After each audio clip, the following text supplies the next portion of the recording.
Ganito ang sinapit ng bahay ni Tatay Vladimir ng Barangay Tagbong sa bayan ng Pili, Camarines Sur ng Manalas sa ang Super Typhoon Uwan noong nakaraang taon. Aminado si Tatay Vladimir na hindi pa sila tuluyang nakakabangon sa bagsik ng naturang bagyo. Si Maria Cassandra naman mula sa Barangay Sagrada, natuklap ang bubong ng kanilang bahay kaya nagtitiis sa trapal na pinantapal sa kanilang maliit na tahanan.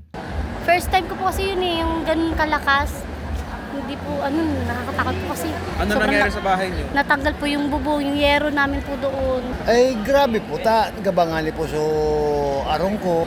Ay nagtitios kaming pamilya ko na magawa lang kaming maturugan. Ilan lang sila sa mga residente ng bayan ng Pili na partially at totally damaged ang bahay na nakatanggap ng calamity assistance. Agad umano nilang ibibili ng pan-repair sa kanila mga nasirang bahay ang nakuhang calamity assistance. Samantala, nakipagdialogo rin si Governor El Rey Villafuerte sa mga benepisyaryo at inanunsyo ang magandang balita sa nagpapatuloy na Kamsur Uptown na PEZA certified na. Ang ginigipot na dyan, bagong syudad.